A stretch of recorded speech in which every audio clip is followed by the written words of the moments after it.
আসসালামু আলাইকুম। সংবাদে আপনাদের সবাইকে স্বাগত জানাচ্ছি। আমি ফিরোজ তোহা। শুরুতেই আরবে কেবলস সংবাদ শিরোনাম। বাংলাদেশের সর্বশেষ গুরুত্বপূর্ণ আপডেট সংবাদে আপনাকে স্বাগত। শুরুতেই সংবাদ শিরোনাম, পরে বিস্তারিত। প্রথমেই জানিয়ে দিব, মিরপুরে গোলাগুলি, ৩ জন গুলিবিদ্ধ।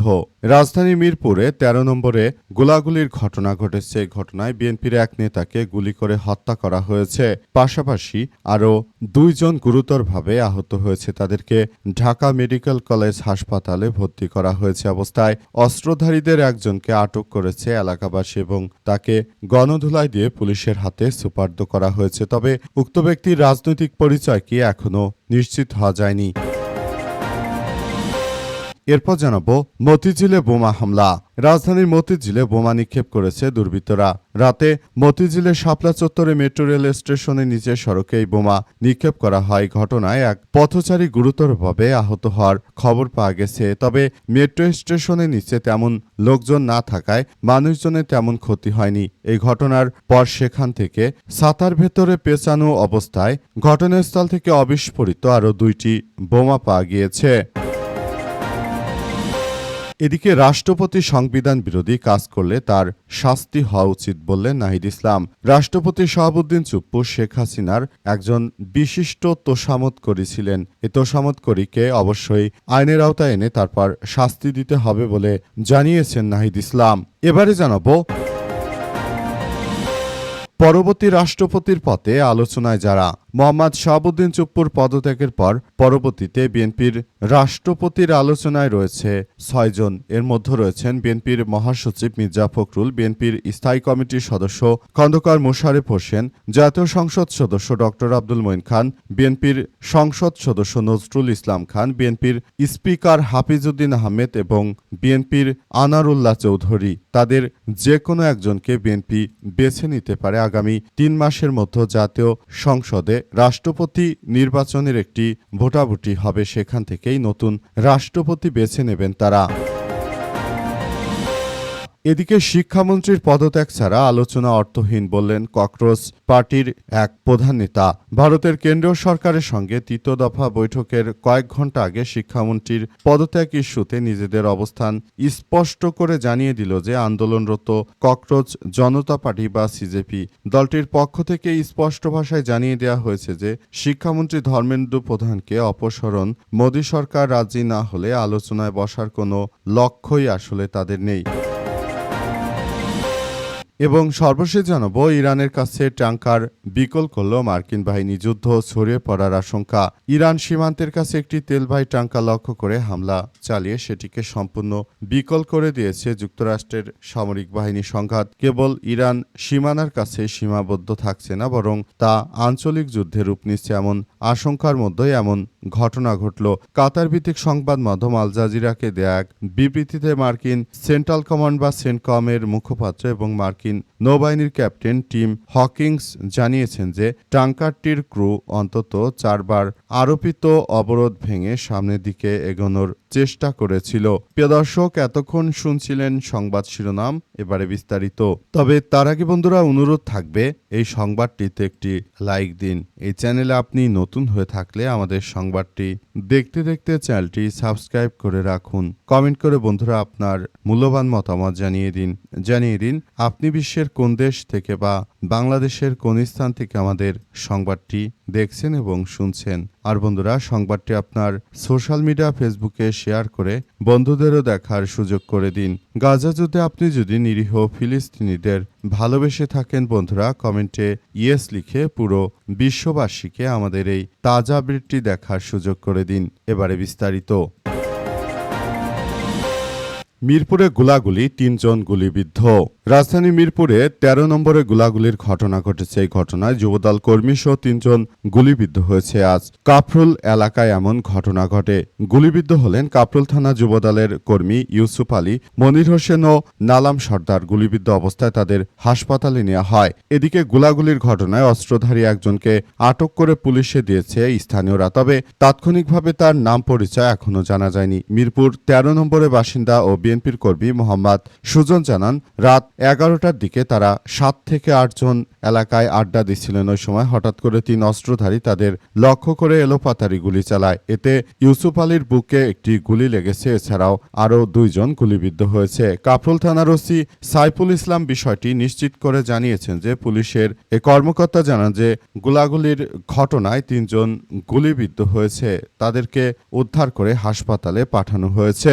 অর্থাৎ এই মুহূর্তে যেভাবে গোলাগুলির ঘটনা ঘটছে সেটি কোনোভাবে আসলে গ্রহণযোগ্য হতে পারে না। তাছাড়াও রাজধানীর মিরপুরে বোমা বিস্ফোরণের ঘটনা ঘটেছে। অবস্থায় পরিস্থিতি এখন থমথমে অবস্থা বিরাজ করছে। অবস্থায় কি হতে চলেছে সেটি এখন পর্যন্ত বোঝা যাচ্ছে না। পুরো পরিস্থিতি এখন রাজধানীতে একদম বেকায়দায় পড়ে গিয়েছে। এ পর্যন্ত আসলে পরিস্থিতি কতটা খারাপ হবে সেটি এখন পর্যন্ত বোঝা যাচ্ছে না। মতিঝিলে বোমা নিক্ষেপ। রাজধানীর মতিঝিলে বোমা নিক্ষেপ করেছে দুর্বৃত্তরা।